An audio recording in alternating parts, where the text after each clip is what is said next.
الحمد لله رب العالمين نحمده ونستعينه ونستغفره ونؤمن به ونتوكل عليه ونعوذ بالله من شرور أنفسنا ومن سيئات أعمالنا من يهده الله فلا مضل له ومن يضلل فلا هادي له أشهد أن لا إله إلا الله وحده لا شريك له وأشهد أن محمدًا عبده ورسوله أرسله بالهدى ودين الحق ليظهره على الدين كله ولو كره المشركون اللهم صل على محمد وعلى آل محمد كما صليت على إبراهيم وعلى آل إبراهيم إنك حميد مجيد اللهم بارك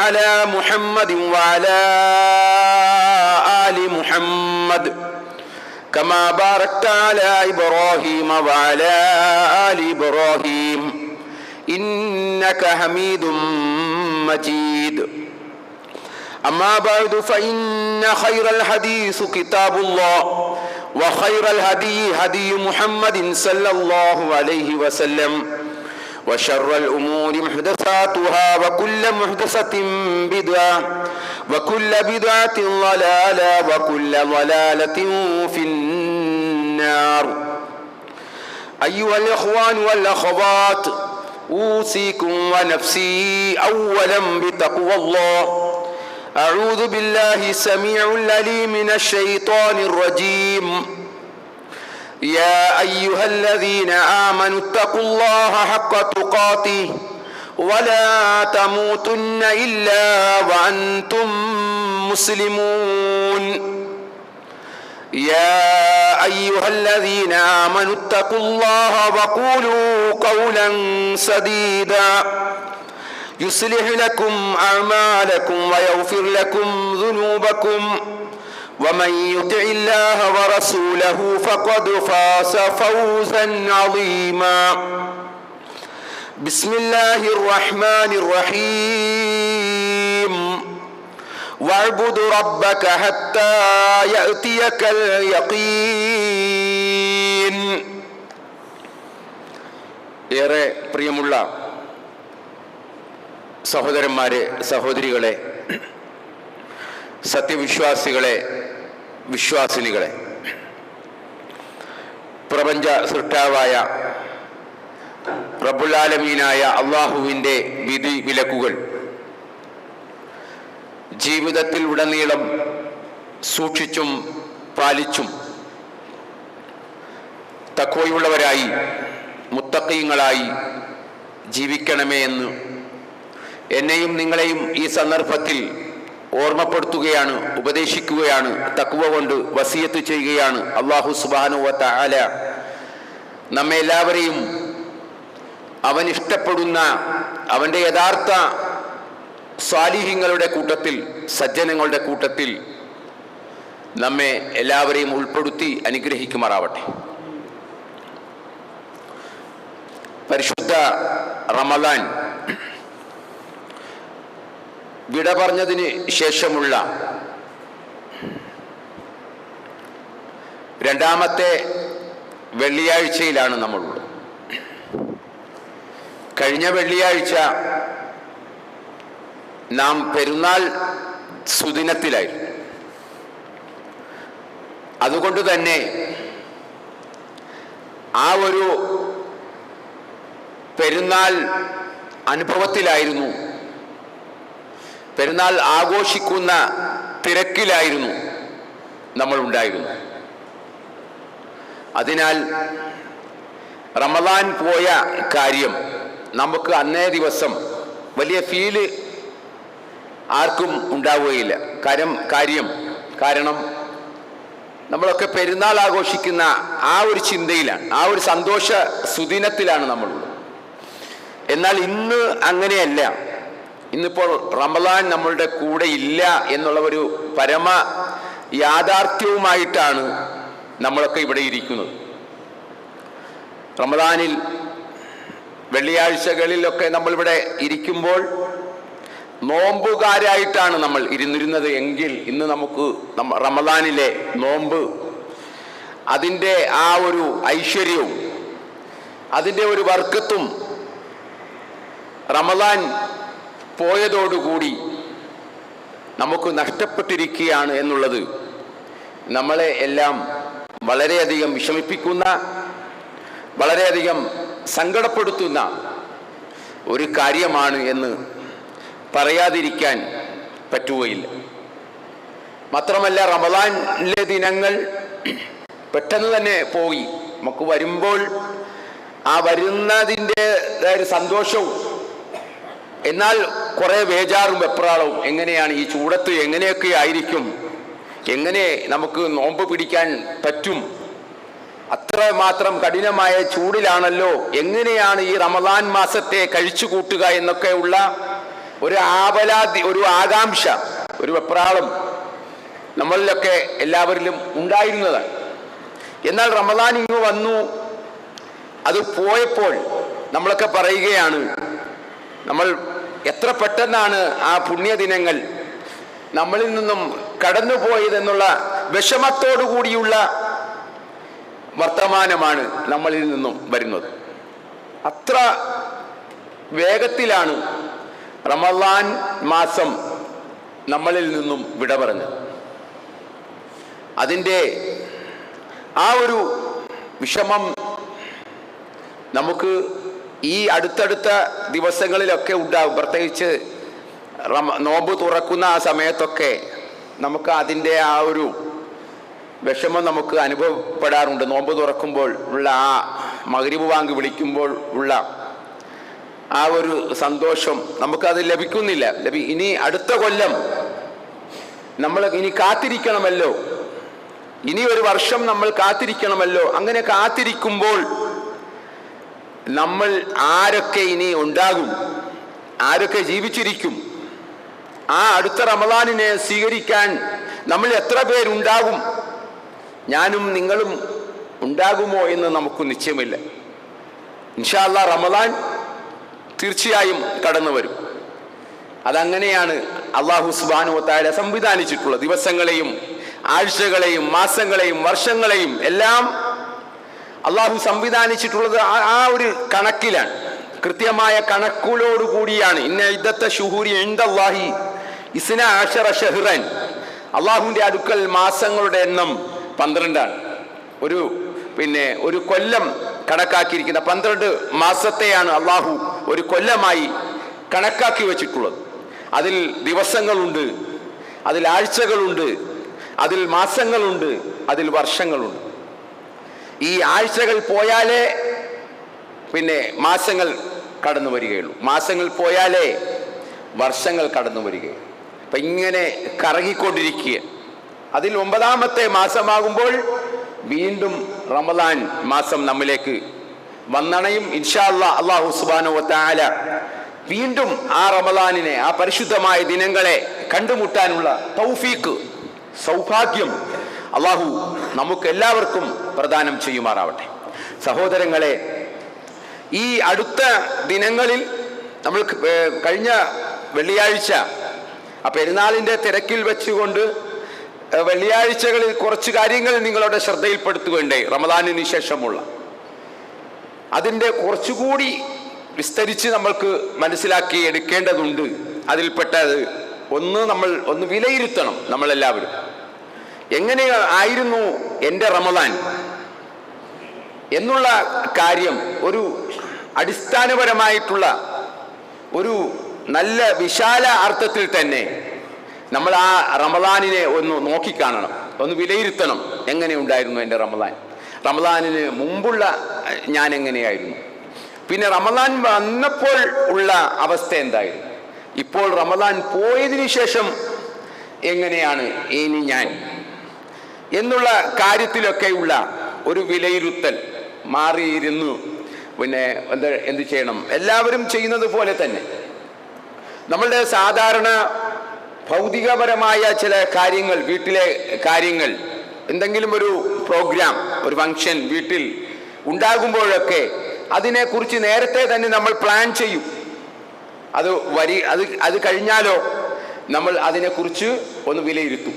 നമ്മളെല്ലാവരും കൂടെ എങ്ങനെ ഉണ്ടായിരുന്നു എന്ന് അഭിപ്രായങ്ങൾ ചോദിക്കും. കമ്മിറ്റിക്കാരാണെങ്കിൽ റമദാനിന് ശേഷം കൂടിയിരുന്നിട്ട് എങ്ങനെയായിരുന്നു അതിൻ്റെ കാര്യങ്ങളൊക്കെ, അതിൻ്റെ വരവ് ചെലവ് കാര്യങ്ങൾ എന്തൊക്കെ, എത്ര രൂപ നമുക്ക് വന്നു കിട്ടി, എത്ര രൂപ ചെലവായി എന്നുള്ള കാര്യങ്ങളൊക്കെ നമ്മൾ വിലയിരുത്തുന്നത് പോലെ തന്നെ ഏറ്റവും പ്രധാനപ്പെട്ട കാര്യം നമ്മൾ സ്വയം ഒന്ന് വിലയിരുത്തണം.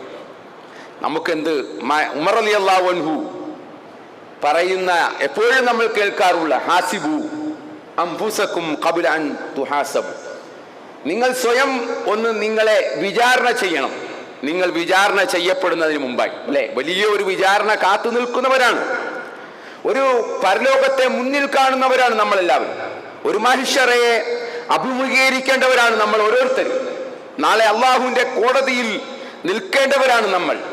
നമുക്കറിയാം, അവിടെ ഓരോരോ ചോദ്യത്തിനും കൃത്യമായ ഹിസാബ്, കണക്ക് ബോധിപ്പിക്കേണ്ടവരാണ് മനുഷ്യരായ നാം ഓരോരുത്തരും. ആരെയും അല്ലാഹു സുബ്ഹാനഹു വ തആല വെറുതെ വിടുകയില്ല. 70,000 ആളുകൾ വിചാരണയില്ലാതെ സ്വർഗത്തിൽ പോകും എന്ന് പ്രവാചകൻ പറയുകയുണ്ടായി. 70,000 ആളുകൾ.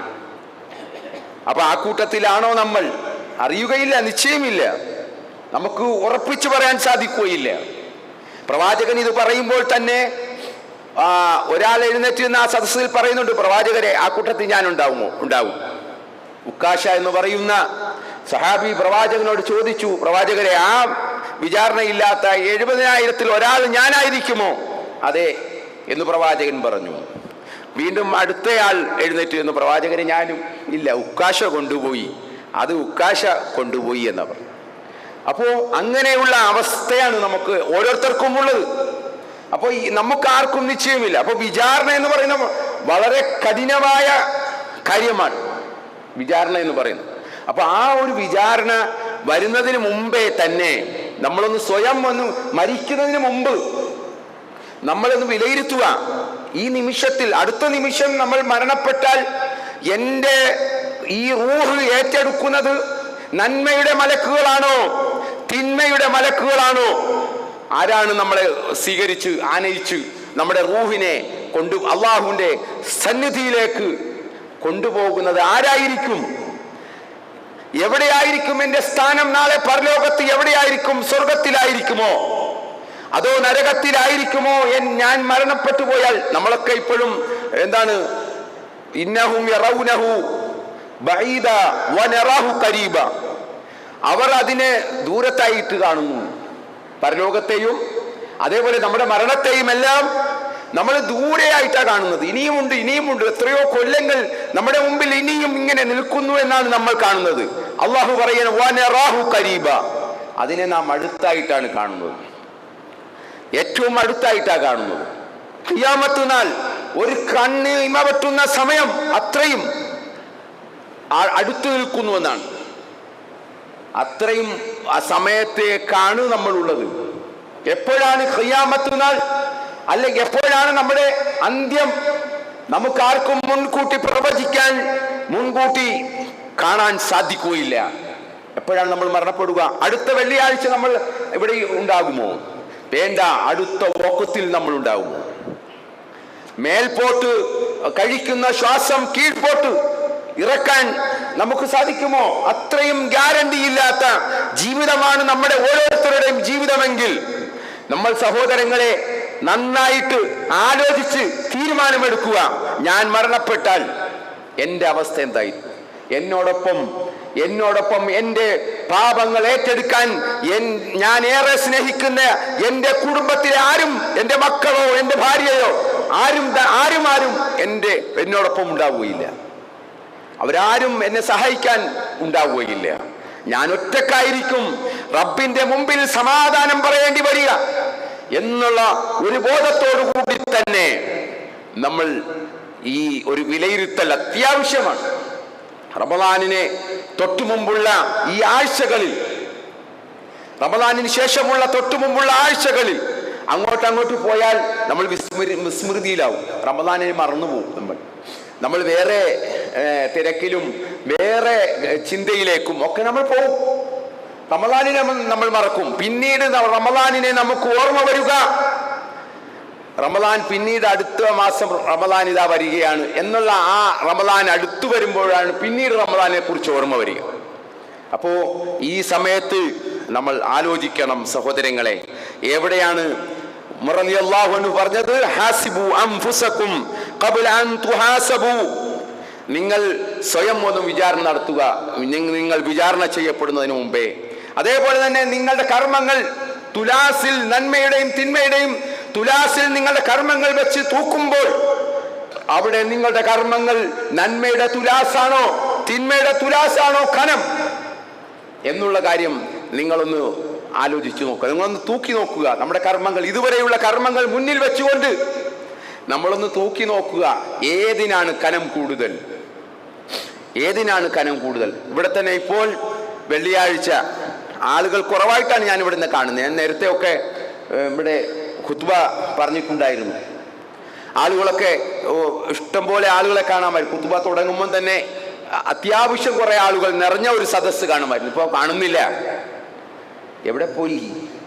റമദാനിൽ പല പല സഫുകളും നീണ്ടു.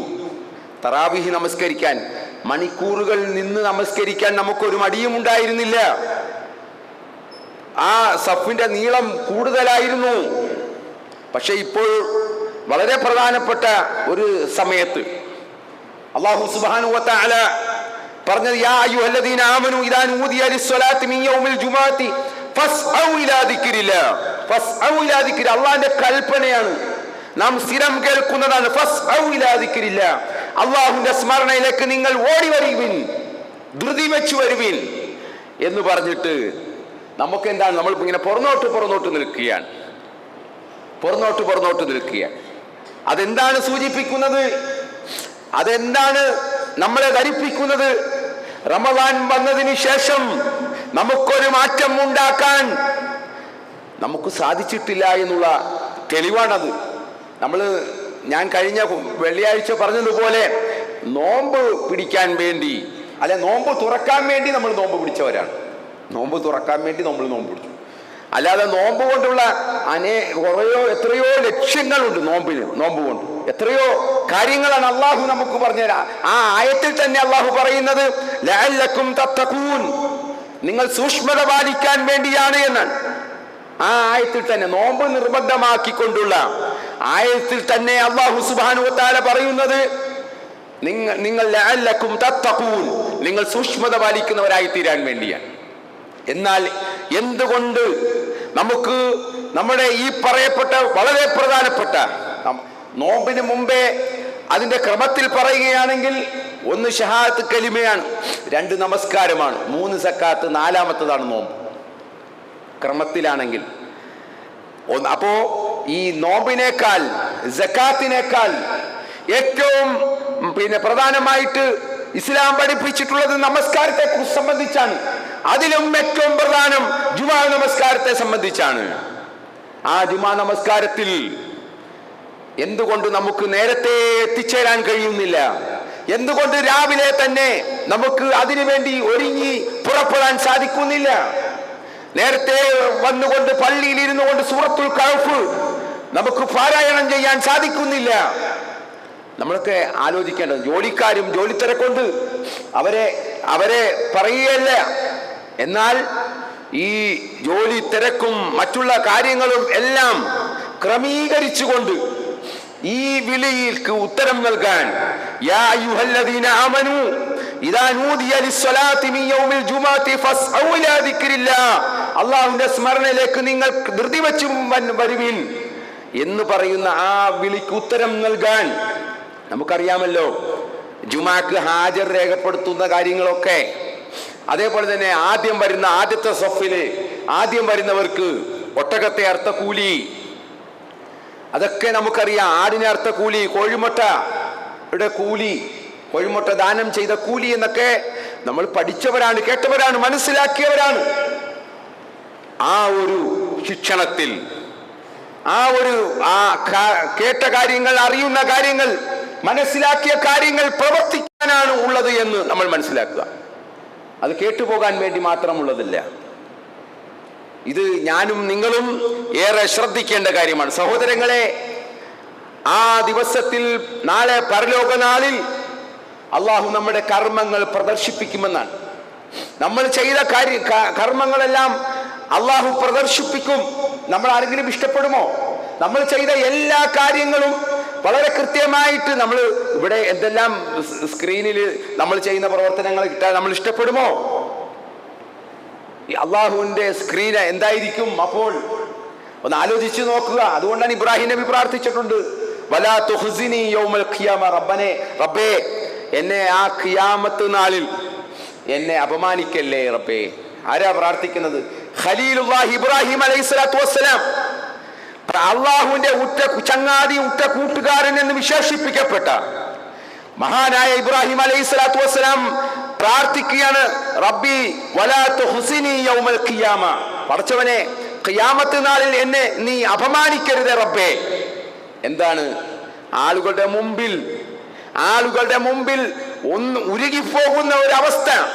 എന്റെ കർമ്മങ്ങൾ, ഞാൻ ചെയ്തു പോയ തിന്മകൾ, രഹസ്യമായി ചെയ്ത കാര്യങ്ങൾ ഒക്കെ പരസ്യമായി വരുന്ന രംഗം ഒന്ന് ആലോചിച്ച് നോക്കുക. ഇപ്പോൾ തന്നെ CCTV-യിലൊക്കെ ഇട്ട ഇതുണ്ടെങ്കിൽ, ഒരു മോഷണം ഞാൻ നടത്തിയില്ല എന്നൊരാൾക്ക് വാദിക്കാം. ഞാൻ നടത്തിയില്ല. നല്ലൊരാള് കണ്ടാൽ, നല്ല ഒരു ഒന്നുമില്ലാത്ത സമൂഹത്തിലെ നല്ലൊരു മാന്യനായ മനുഷ്യൻ, അയാൾ ഒരു ഷോപ്പിൽ കയറിയിട്ട് ആരും കാണാതെ 1-2 സാധനങ്ങളൊക്കെ എടുത്ത് അയാൾ പ്രത്യേകം കൊണ്ടുവന്ന കാര്യങ്ങളിലൊക്കെ എടുത്തു വെച്ച് പോകുമ്പോൾ അവിടെ ഷോപ്പുകാര് CCTV-യിൽ കണ്ടിട്ട് ചോദ്യം ചെയ്യാണ്, പിടിക്കുകയാണ്. അപ്പോൾ അയാൾ നിഷേധിക്കുകയും ഞാൻ എടുത്തിട്ടില്ല, ഇട്ട് കാണിച്ചു കൊടുക്കുന്ന രംഗം ഒന്ന് ആലോചിച്ച് നോക്കിക്കേ. അയാൾ എടുക്കുന്നതും അയാൾ എടുത്തു വെക്കുന്നതും എല്ലാം കണ്ടാലുള്ള അവസ്ഥ എന്തായിരിക്കും? അതിനേക്കാൾ സഹോദരങ്ങളെ, ഈ ലക്ഷക്കണക്കിന് മനുഷ്യരായ ആദം നബി മുതലുള്ള മനുഷ്യർ, അതിവിടെ എല്ലാവരും നിൽക്കുന്ന ആ രംഗം, എല്ലാവരും പ്രമുഖരായ ആളുകൾ, മനുഷ്യരായ മുഴുവൻ മനുഷ്യരെയും അള്ളാഹു നിർത്തി കൊണ്ടാണ് ഓരോ മനുഷ്യരെയും വിചാരണ ചെയ്യപ്പെടുന്നത്. ആ രംഗത്ത് എന്താണ്? അല്ലാഹു സുബ്ഹാനഹു വ തആല യൗമഇദിൻ തുഅറദൂന ലാ തഖ്ഫാ മിൻകും ഖാഫിയ, യൗമഇദിൻ തുഅറദൂന ലാ തഖ്ഫാ മിൻകും ഖാഫിയ, അന്നേ ദിവസം നിങ്ങൾ പ്രദർശിപ്പിക്കപ്പെടുന്നതാണ്, യാതൊരു മറഞ്ഞ കാര്യവും അന്നേ ദിവസം മറഞ്ഞു പോകുന്നതല്ല. നമ്മളൊക്കെ പലതും ഒക്കെ ചെയ്തു നമ്മൾ മറന്നു പോയിട്ടുണ്ടാവും, പക്ഷേ അതൊക്കെ റെക്കോർഡിംഗ് ആണ്. അതുകൊണ്ട് നമ്മൾ എപ്പോഴും പ്രാർത്ഥിക്കേണ്ട കാര്യമാണ് എന്ത്? റബ്ബിനോട് പ്രാർത്ഥിക്കണം, റബ്ബേ എന്നെ അപമാനിക്കരുത് റബ്ബേ, നാളെ ഖിയാമത്ത് നാളിൽ എന്നെ നീ അപമാനിക്കരുത് റബ്ബേ, എന്റെ പാപങ്ങളെല്ലാം നീ പുറത്തു തരണേ, എന്റെ പാപങ്ങളെല്ലാം നീ മായ്ച്ചു കളയണേ എന്നുള്ള ആ ഒരു പ്രാർത്ഥന സഹോദരങ്ങളെ നമ്മൾ നടത്തേണ്ടതുണ്ട്. അത് വളരെ പ്രധാനപ്പെട്ടതാണ്. അപ്പോ ഈ കാര്യങ്ങളൊക്കെ റമദാനിന് ശേഷമുള്ള ഈ റമദാനിന് ശേഷം തുടക്കത്തിലുള്ള, ഇനി നമ്മൾ പോകുന്നത് നേരെ ഹജ്ജുമായി ബന്ധപ്പെട്ടുകൊണ്ടുള്ള പഠനത്തിലേക്കും ചർച്ചകളിലേക്കും. അങ്ങനെ ആരെങ്കിലുമൊക്കെ അപേക്ഷയൊക്കെ കൊടുത്തിട്ടുള്ളവരുണ്ടാവും ഹജ്ജിന് പോകാൻ. നമുക്കെല്ലാവർക്കും അതിനുള്ള തൗഫീഖ് ഹജ്ജ് ചെയ്യാനും അവിടെ ആ പുണ്യഭൂമിയിൽ സന്ദർശിക്കാനും വളരെ പ്രധാനപ്പെട്ട കർമ്മം, ആ ഹജ്ജ് കർമ്മം നിർവഹിക്കാൻ നമ്മളൊക്കെ നിർവഹിച്ചവരുണ്ടാവും. അല്ലാഹു സുബ്ഹാനഹു വ തആല നിർവഹിച്ചവരിൽ നിന്ന് ആ ഹജ്ജ് കർമ്മം സ്വീകരിക്കുമാറാവട്ടെ. അത് ചെയ്യാൻ താല്പര്യമുള്ള, ആഗ്രഹമുള്ള എല്ലാവർക്കും അല്ലാഹു സുബ്ഹാനഹു വ തആല അതിനുള്ള അവസരം, മരണത്തിന് മുമ്പേ അതിനുള്ള അവസരം അല്ലാഹു നൽകി അനുഗ്രഹിക്കുമാറാവട്ടെ. അപ്പം ഏറ്റവും പ്രധാനപ്പെട്ട കാര്യങ്ങളാണ് ഈ പറയുന്ന കാര്യങ്ങൾ. അതേപോലെ തന്നെ നമ്മൾ ചെയ്യുന്ന ഈ കാര്യങ്ങൾ, നമ്മൾ ഒരുപാട് അമലുകൾ ചെയ്തല്ലോ റമദാനിൽ, ഒരുപാട് പുണ്യങ്ങൾ ചെയ്തു, ഒരുപാട് നന്മകൾ സമ്പാദിച്ചു. നമസ്കാരവും ആയിക്കൊണ്ടും നോമ്പും അതേപോലെ തന്നെ സുന്നത്ത് നമസ്കാരങ്ങളും ഫർള് നമസ്കാരങ്ങളും സകാത്തും സദഖയും ഇഅ്തികാഫും ഖുർആൻ പാരായണവും എല്ലാം നടത്തിയവരാണ് നമ്മൾ. നമുക്കൊരു സമാധാനമുണ്ട്, അത്രയുമൊക്കെ ചെയ്യാൻ സാധിച്ചു റബ്ബേ, അൽഹംദുലില്ലാ. പക്ഷെ സഹോദരങ്ങളെ, ഒന്നുണ്ട്, നമ്മൾ ആലോചിക്കേണ്ട ഒരു കാര്യമുണ്ട്. ഈ കാര്യങ്ങളൊക്കെ നമ്മിൽ നിന്നും അള്ളാഹു സ്വീകരിച്ചോ? സ്വീകരിക്കുന്ന തരത്തിലുള്ള അമലുകളാണോ നമ്മൾ ചെയ്തത്? അതും വളരെ പ്രധാനപ്പെട്ട വിഷയമാണ്. ഇതൊക്കെ തള്ളിപ്പോയാലോ? ആത്മാർത്ഥതയില്ലാത്തതാണെങ്കിൽ, തഖ്വയില്ലാത്തതാണ് എങ്കിൽ അള്ളാഹു സ്വീകരിക്കുകയില്ല എന്നാണ് അള്ളാഹ് പറഞ്ഞത്. നമ്മൾ കൂട്ടത്തിൽ കൂടിയതാണോ? ചില ആളുകൾ അങ്ങനെയുണ്ട്. എല്ലാവരും നോമ്പുകാരാണെങ്കിൽ ഞാൻ നോമ്പുകാരൻ, എല്ലാവരും തെറ്റ് ചെയ്യുന്ന ആളാണെങ്കിൽ ഞാനും ആ തെറ്റ് ചെയ്യുന്ന ആളായിട്ട് മാറുക, അവരുടെ കൂട്ടത്തിലെ ആളായിട്ട് മാറുക. അങ്ങനെ ഒരു റമദാൻ വന്നു. ആ റമദാൻ വന്നപ്പോൾ എല്ലാവരും നോമ്പുകാർ, വീട്ടിലുള്ളവരും അയൽപക്കത്തുള്ളവരും നാട്ടുകാരും എല്ലാവരും നോമ്പനുഷ്ഠിക്കുന്നവർ. പിന്നെ ഞാൻ ഇതിനായിട്ട് മാറി നിൽക്കണം എന്ന് ചിന്തിച്ചുകൊണ്ടാണോ ആരെങ്കിലും നോമ്പെടുത്തതെങ്കിൽ അവന്റെ നോമ്പ് സംശയത്തിലാണ്. അള്ളാഹു സ്വീകരിക്കുകയില്ല. അള്ളാഹു സ്വീകരിക്കുന്നത് തഖ്വയുള്ളവരിൽ നിന്നാണ്. ഇന്നമാ യതഖബ്ബലുല്ലാഹു മിനൽ മുത്തഖീൻ, ഇന്നമാ യതഖബ്ബലുല്ലാഹു മിനൽ മുത്തഖീൻ. അള്ളാഹു തഖ്വയുള്ളവരിൽ നിന്ന് മാത്രമേ അള്ളാഹു സ്വീകരിക്കുകയുള്ളൂ. അപ്പോൾ ഇഖ്ലാസ് വേണം, ആത്മാർത്ഥത വേണം. നമ്മളൊക്കെ ഇപ്പോൾ വലിയ ആത്മവിശ്വാസത്തിലാണ്. ഇത്രയൊക്കെ ചെയ്തു, ലൈലത്തുൽ ഖദ്ർ വരെ കിട്ടിയവരാണ് നമ്മൾ എന്ന് വിചാരിച്ചുകൊണ്ട് നമ്മളുടെ കർമ്മങ്ങളിലെ ഒന്നും, നമ്മൾ ചെയ്തു വരുന്ന കർമ്മങ്ങൾക്ക് ഒരു വിരാമവും ഇടാൻ നേരമായിട്ടില്ല സഹോദരങ്ങളെ. നിർത്താൻ നേരമായിട്ടില്ല. അത് തുടരണം. ശക്തമായി തന്നെ നമ്മൾ മുന്നോട്ട് പോകണം. ആ ഒരു പരിശീലനത്തിൻ്റെതായ എല്ലാവിധത്തിലുള്ള ആ സാഹചര്യവും, പരിശീലനത്തിലൂടെ ലഭിച്ച എല്ലാ വിധത്തിലുള്ള ആ മാർഗനിർദ്ദേശങ്ങളും അതനുസരിച്ച് നമ്മൾ മുന്നോട്ട് പോകണം. റമദാനിൽ കുറെ പ്രസംഗങ്ങൾ കേട്ടു, ക്ലാസുകൾ കേട്ടു. സുബഹി നമസ്കാരത്തിന് ശേഷം കുറെ ക്ലാസുകൾ കേട്ടു. ക്യാമ്പുകളിലൂടെ നമ്മൾ പലതരത്തിലുള്ള വിവിധങ്ങളായ വിഷയങ്ങളിൽ നമ്മളൊക്കെ കേട്ടവരാണ്. എങ്കിൽ ആ കേട്ടതിലൊക്കെ കുറെ കാര്യങ്ങളുണ്ടാവും, ഉദ്ദേശിച്ച കാര്യങ്ങൾ. ഓരോ പ്രാസംഗികൻ അദ്ദേഹം പ്രസംഗിക്കുമ്പോൾ അതിനകത്ത് ഒരു പ്രധാനപ്പെട്ട ഒരു കണ്ടന്റ് ഉണ്ടാവും. അത് എത്തിക്കുക എന്നുള്ളതാണ്.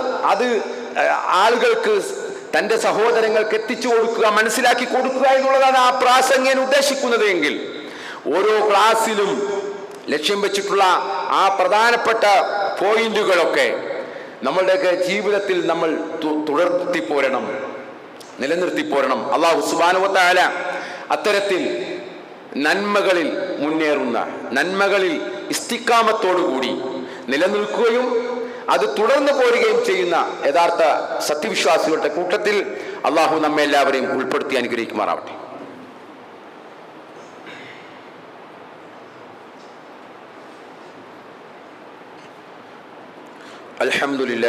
അൽഹംദുലില്ലാഹി റബ്ബിൽ ആലമീൻ വൽ ആഖിബത്തു ലിൽ മുത്തഖീൻ വസല്ലല്ലാഹു അലാ നബിയിൽ മുർസലീൻ وعلى آله وصحبه أجمعين أما بعد اتقوا الله عباد الله أوصيكم ثانيا بتقوى الله.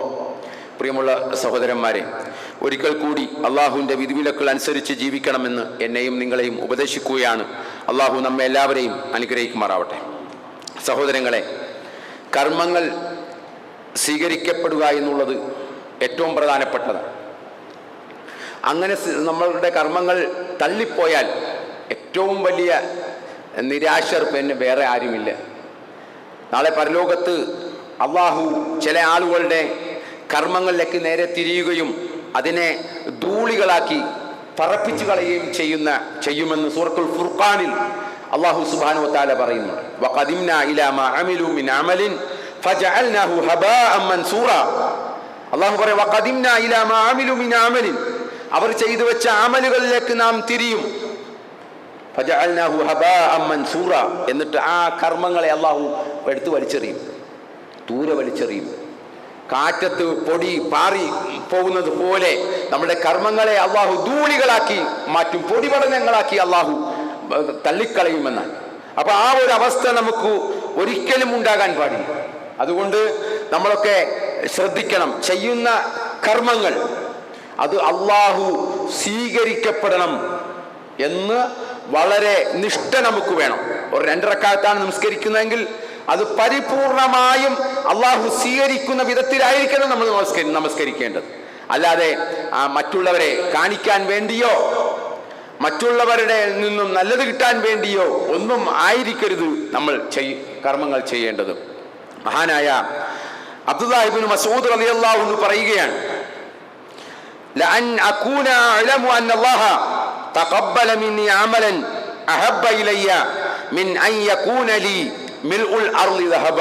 അദ്ദേഹം പറയുകയാണ്, അല്ലാഹു എന്നിൽ നിന്നും ഒരു കർമ്മമെങ്കിലും സ്വീകരിക്കുന്നതാണ് ഭൂമി നിറയെ എനിക്ക് സ്വർണം ലഭിക്കുന്നതിനേക്കാൾ നല്ലത് എന്ന്.